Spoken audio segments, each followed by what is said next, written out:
It was a Wednesday morning, and the heat in Washington wasn't just in the air, it was in the room. Inside room 216 of the Hart Senate office building, the nation's eyes were locked on a hearing that had already been teased by networks as one to watch. The Oversight and Government Reform Committee was convening, and this wasn't just about agency budgets or standard ethics protocol.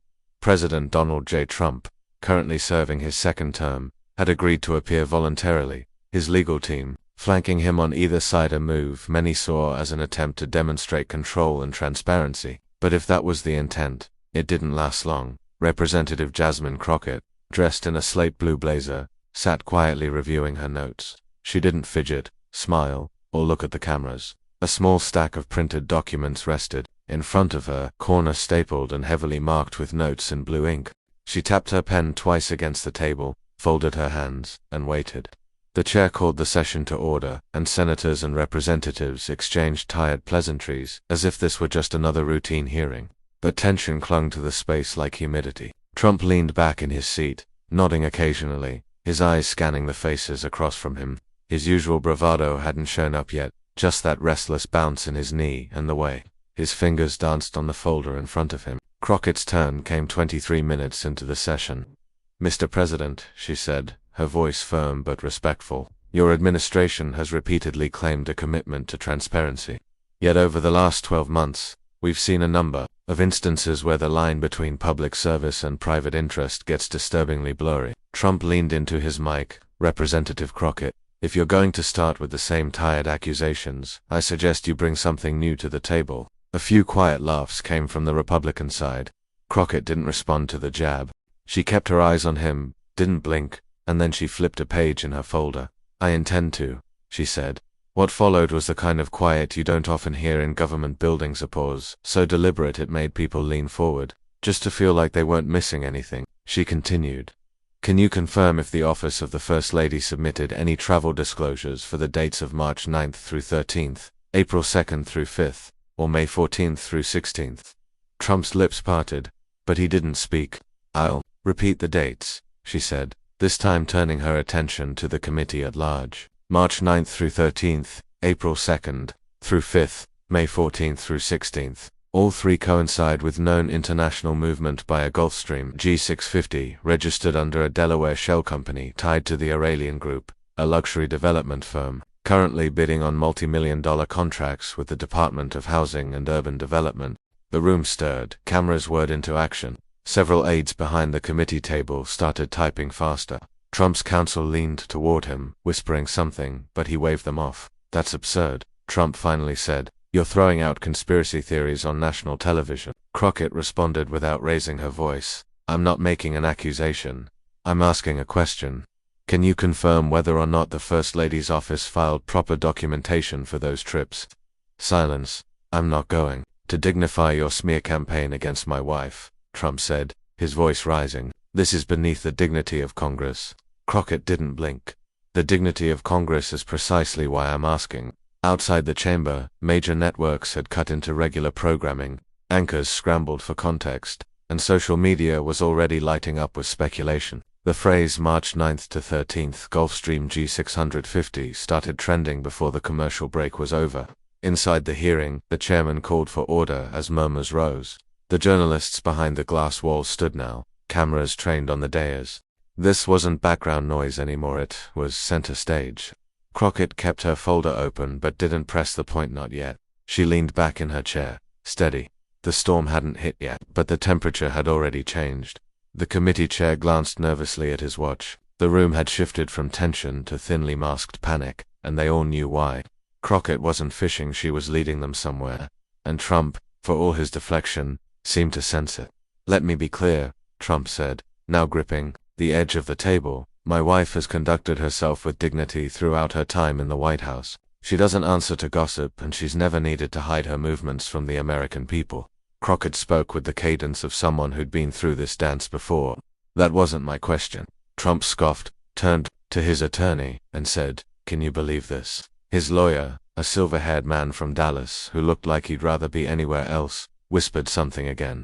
This time, Trump listened, then almost reluctantly faced her again. "What exactly are you implying, Congresswoman?" She waited, then carefully replied, that certain foreign-sponsored travel, if undisclosed, raises questions about influence, accountability, and conflict of interest, especially when tied to real estate firms seeking federal contracts. Another wave hit the room. A Republican senator to the right dropped his pen. Trump's face tightened. "So now you're accusing my wife of treason?" "No," Crockett replied, flipping another page. "I'm accusing your administration of violating public disclosure laws." The phrasing wasn't accidental. She hadn't pointed the finger at Melania. She had put the weight squarely on Donald, and in doing so she shifted the moral burden onto him. Crockett leaned forward now, elbows resting lightly on the table. "Do you deny the First Lady visited Zurich, Geneva, and then Abu Dhabi this spring using private air travel registered to an American shell firm? She travels where she needs to, and sometimes security requires discretion," Trump shot back.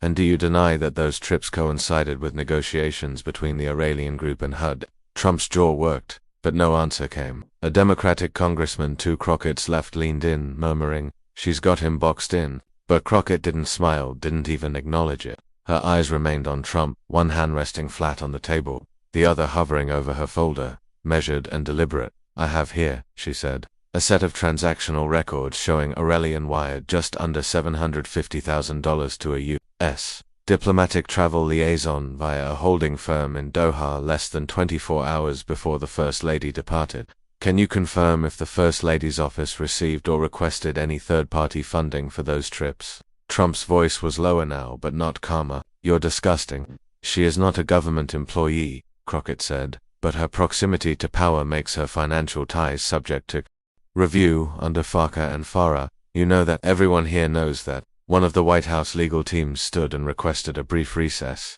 but the chair shook his head. The session was being watched in real time. A break now would signal disaster. Trump muttered something under his breath, barely audible. Crockett caught just enough to hear the word which. She didn't blink. "Mr. President, the American people don't need a show. They need transparency." Then she added, "I haven't even presented the memo yet." That was the moment everything in the room locked into place. Even the committee chair, who had up until now tried to maintain the illusion of order, looked rattled. Trump leaned forward. "What memo?" "A White House internal memo," she said, "written by a senior travel coordinator, referencing the use of non-official aircraft for sensitive engagements abroad.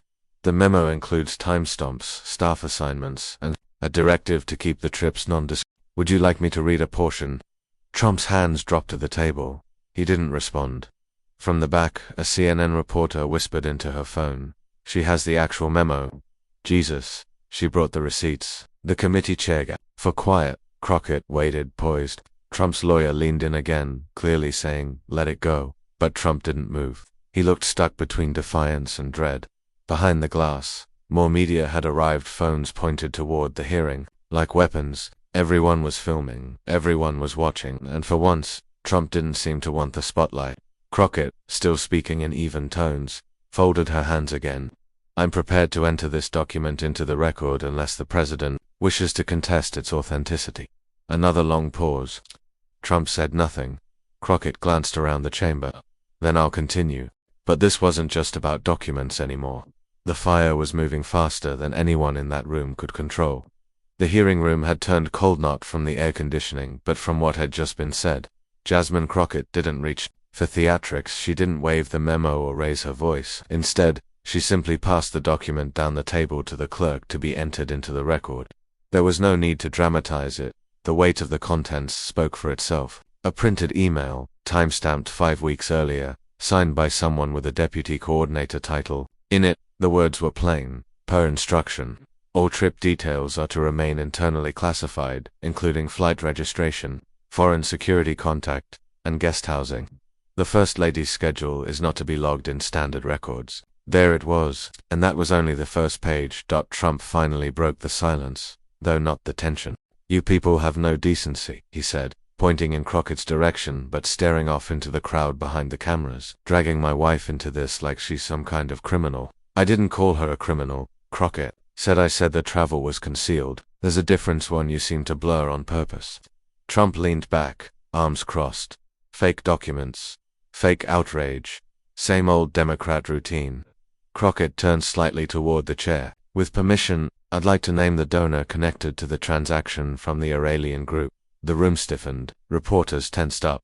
Phones were already out, screens recording. The chair hesitated. Congresswoman Crockett, please, proceed carefully. These are ongoing legal matters. I understand, she interrupted, which is why I'll simply read from public records. She reached into her folder again and pulled out a copy of a financial disclosure stamped and notarized on April 1, 2025. A foreign national named Khalid Barani wired funds to a DC-based consulting group registered as BDS Strategies. The listed purpose of funds was logistics and discretion assistance for diplomatic guests. She held up the document. Khalid Barani sits on Aurelian's advisory board.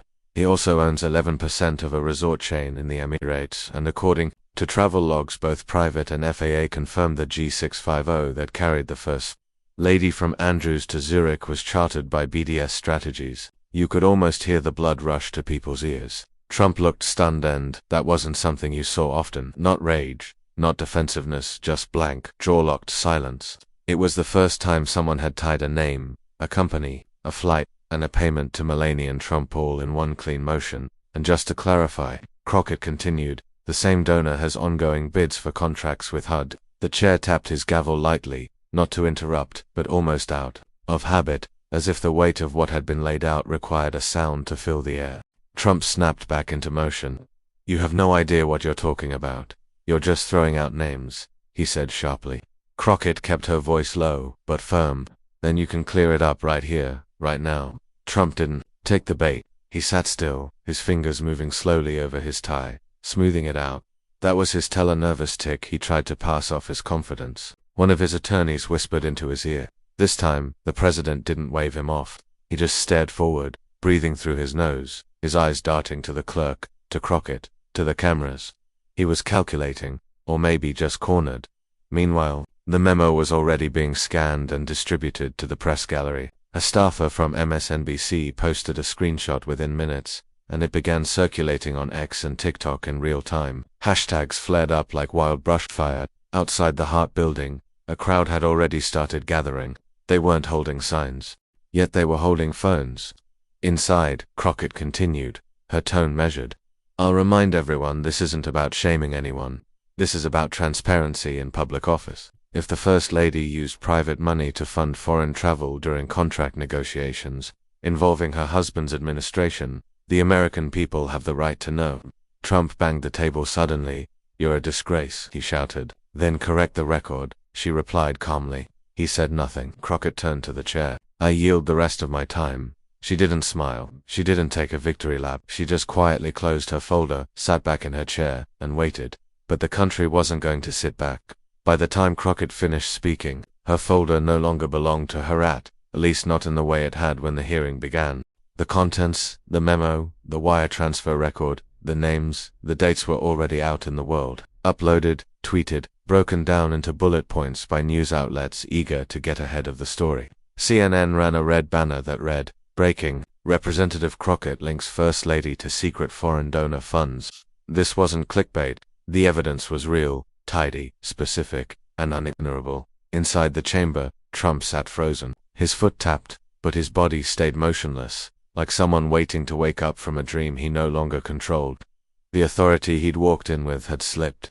Every time he opened his mouth, Crockett responded with a fact, not theory, not noise-cold documentation. The hearing hadn't adjourned, but it might as well have. Attention had split. Some eyes still watched Crockett, but more were fixed on their phones. People weren't just hearing a story anymore. They were watching it grow, twist, and multiply in real time. One of the committee's legal advisors, a woman with tight braids and square-framed glasses, leaned in to speak to the chair. Her words weren't mic'd, but her concern showed clearly in the way her brow creased. The chair cleared his throat and said, We will now enter into a recess to allow time for counsel to review the documents entered into the record. But no one got up. Trump finally broke the spell. There's no need for recess. This is a political circus, he declared. The chair looked at him, then at Crockett.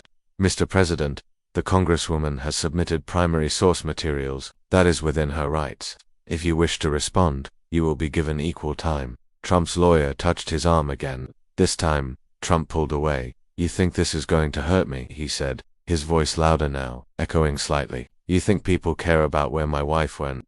People are sick of this nonsense. Crockett didn't react. Trump gestured around the room. They're gonna twist everything. She knows it. You all know it. Nobody in this room actually cares about ethics. You just care about headlines. Silence again.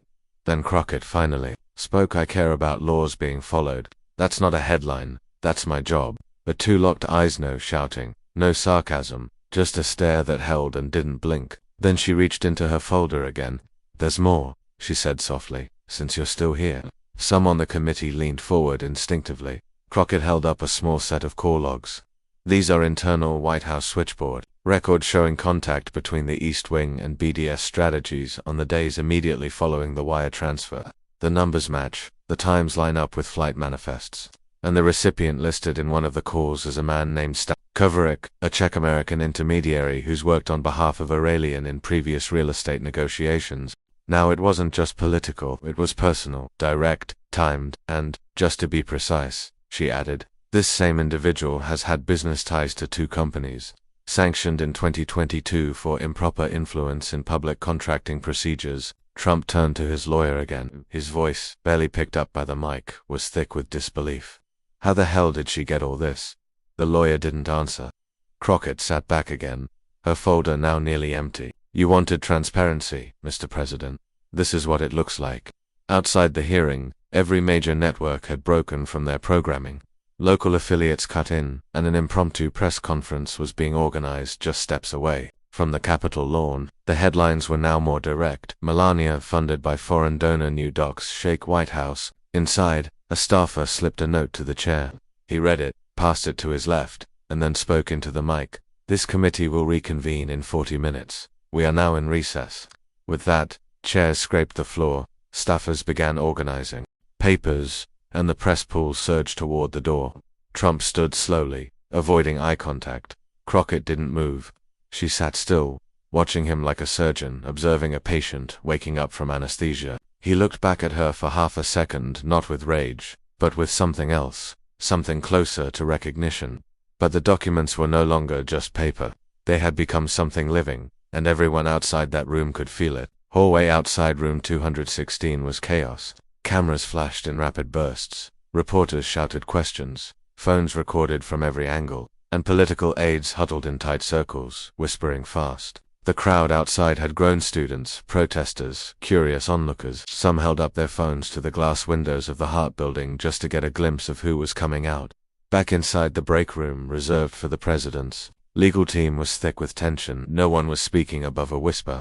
Trump stood near the corner, his back to the television screen that played coverage of the hearing on a 5-second delay. He could hear it though. Multiple travel logs verified through FAA data. First Lady's name linked to wire transfers. Crockett presents internal White House memo. He turned sharply. I want that woman charged, he demanded. His lawyer blinked. With what, sir? Something. Anything. She can't just leak internal documents like that on TV. They weren't marked classified, and technically it's public oversight, the lawyer explained. She's making it look like my wife's a foreign asset, Trump snapped, slamming his hand against the counter. Aides flinched. The lawyer stepped closer, calm but stern. We need to shift the narrative, not fuel it. Deny the authenticity of the memo. Question the source. Say it's political theater. Trump looked at him, breathing hard through his nose. You think I don't know that? I've handled worse. But it didn't sound convincing, not even to himself. 15 minutes later, when the committee reconvened, Trump walked back in, with a forced expression of calm, but anyone paying close attention could see it, the jaw too tight, the walk a beat too fast. The mask was cracking. The chair resumed the session with a brief statement. Before we continue, I'd like to remind all members that the documents submitted today will undergo legal review. We ask that all participants maintain decorum. Then he turned to Crockett. Congresswoman, do you wish to continue your line of questioning? Crockett simply replied, yes, I do. Trump scoffed, loud enough to be picked up by every mic in the room. She ignored it. Mr. President, your legal team has denied any coordination between your family and foreign interests. But, in light of these documents, are you prepared to submit a sworn affidavit confirming that no member of your administration knowingly accepted travel assistance or funds from foreign nationals under active U.S. contract bids? Trump leaned into his microphone. You can shove your affidavit, he snarled. Gasps filled the room. The chair slammed his gavel. Mr. President, no, enough. Trump stood up from his seat, his mic still on. This isn't a courtroom, this is a joke. You all want a scandal so badly. You're willing to drag my wife through the mud to get one. The room erupted, voices layered over each other, committee members yelling, aides scrambling, reporters furiously typing into devices. The broadcast delay caught up, and within moments, the clip of Trump shouting, "You can shove your affidavit," was everywhere. Crockett didn't move, her voice cut through the noise. "Mr. President, I'm giving you the chance to respond under oath. If these trips were legitimate, if these payments were legal, why not clarify the record now?" He turned on her. "Because I don't have to play your game, I'm not scared of you." She met his stare. "You should be scared of what the truth can do." Silence again this time. Trump didn't answer. He sat back down, jaw clenched, both hands gripping the edge of the table. The camera caught his knuckles, pale and tight. His eyes darted sideways. He knew the eruption had cost him. One of the Republican committee members leaned into their mic, clearly trying to divert. "Mr. Chairman, I move that we redirect the session toward pre-approved ethics violations." But no one was listening. The media wasn't going to care about committee protocol after this. The only clip that would matter was the President of the United States yelling at a sitting Congresswoman in front of a live national audience. And Crockett, cool as ice, asking him if he feared the truth. That clip would be replayed on every screen for days, and she knew it. But what was coming next wasn't just political, it was criminal. Jasmine Crockett didn't plan to go this far, at least not today. She'd expected pushback, maybe an angry quote or two, maybe even a walkout. But she hadn't expected the President of the United States to erupt on camera and reject an oath outright. That moment wasn't scripted, that was real.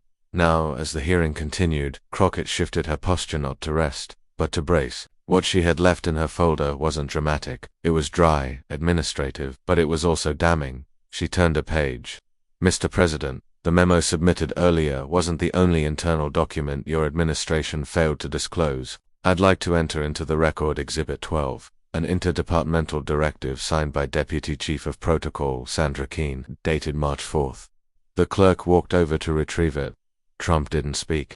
The document, a standard two-page, with White House letterhead, outlined instructions for off-the-book transportation arrangements, specifically coded under the term informal liaison hospitality. The listed recipient wasn't named, but the implications were clear. The room held its breath as Crockett prepared to reveal the next piece of evidence.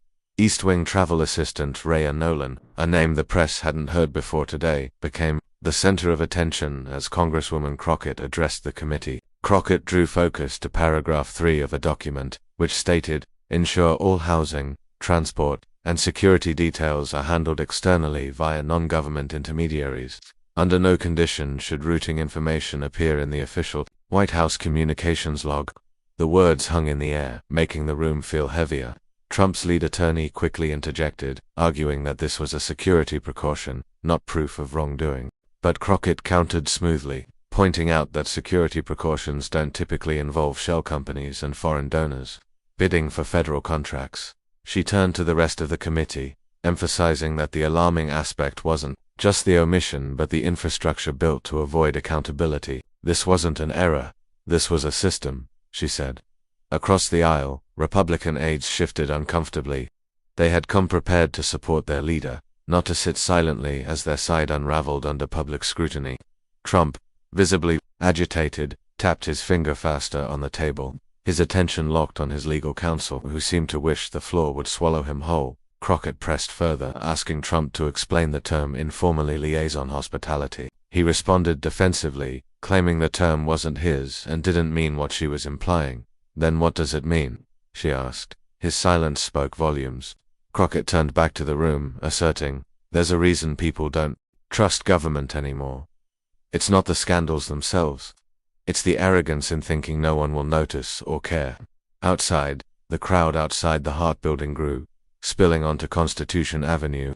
Some held signs, while others filmed and watched. The country wasn't just tuning in, it was connecting dots. News outlets had already tracked a real estate group's previous attempts to secure land in Nevada for a federal housing development, a bid that stalled mysteriously, then was fast-tracked weeks after one of Melania's trips. Satellite images surfaced, and real estate databases were mined. Crockett didn't need to bring all this into the hearing, the public was already doing the work for her. Inside, a new document flashed on the overhead screen, revealing another damning sentence. From paragraph 3, Trump's voice was low when he spoke again, claiming, "This isn't about ethics.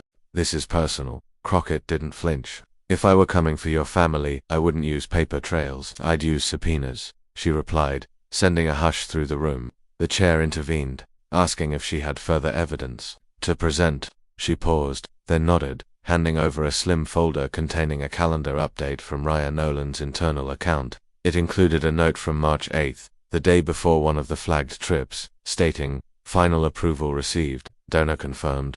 All arrangements through Bahraina's office, nothing on record." Crockett passed the file forward without another word. Trump stayed silent.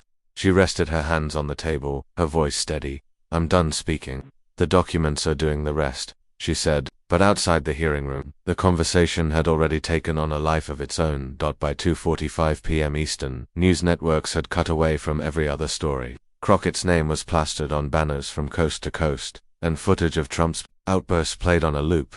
Cable anchors struggled to process what had just happened. On MSNBC, a host murmured, "That wasn't a stumble, that was a political collapse."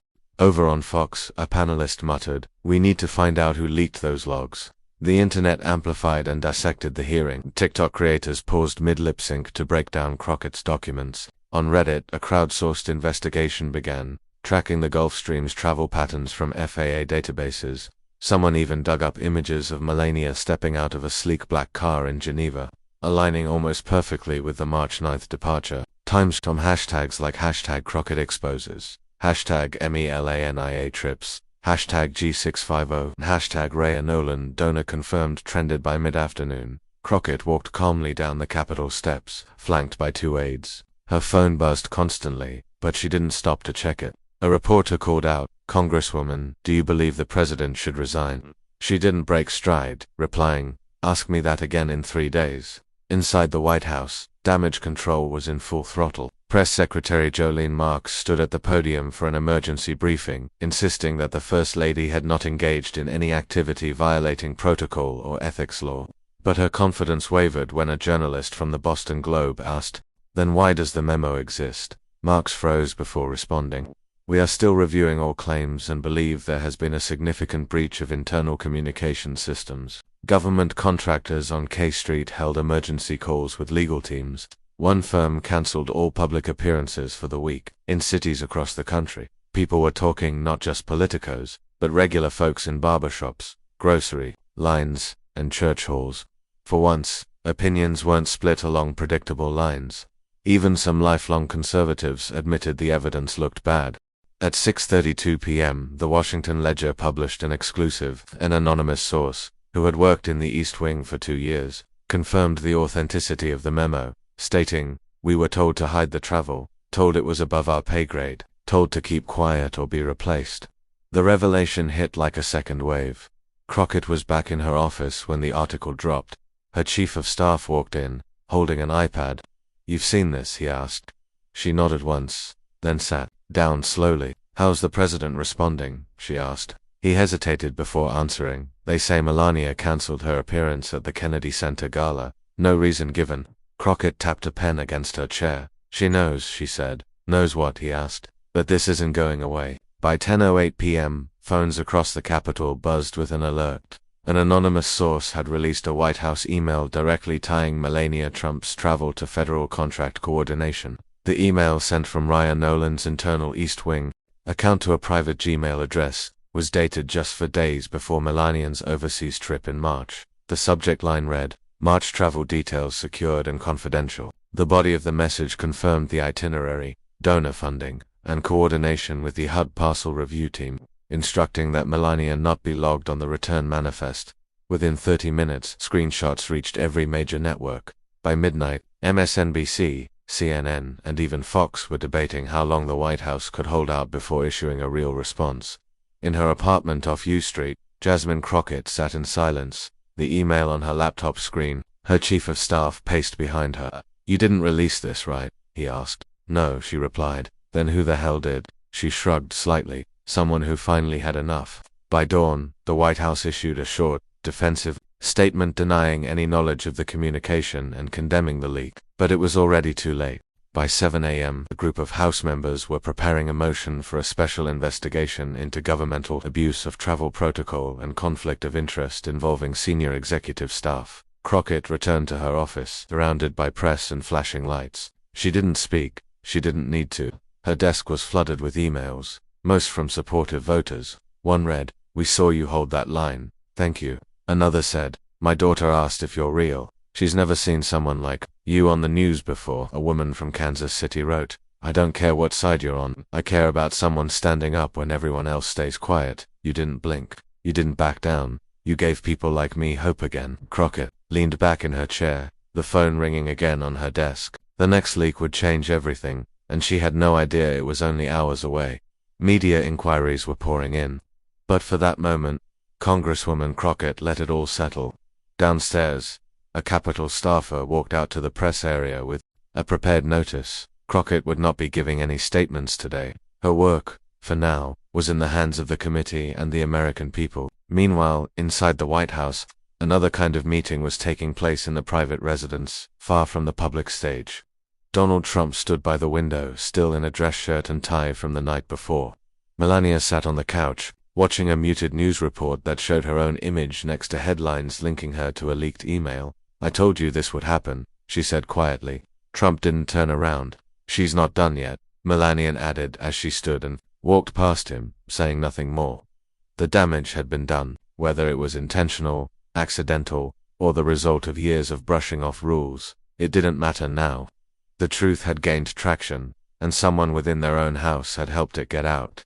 But the real reckoning was still to come, and Crockett would have to decide just how far she was willing to go. By that evening, the air in Washington, D.C., was thick not with weather but with pressure. The Capitol was lit up as usual, but the energy outside was different. Protesters and supporters gathered across from each other, shouting into the night, holding signs that blurred together in the headlights of media vans and police barricades. Inside Crockett's office, the lights were still on. She sat alone at her desk long after her staff had gone home, a half-drunk bottle of water beside her and a takeout container untouched. On her screen, another news panel was spinning, boxes of talking heads speculating about investigations, resignations, and arrests. She muted it. She needed quiet because the phone call she was about to make could tip everything forward, or push it over the edge. She dialed a number from a burner phone, the kind her legal advisor had insisted she use for sensitive follow-ups.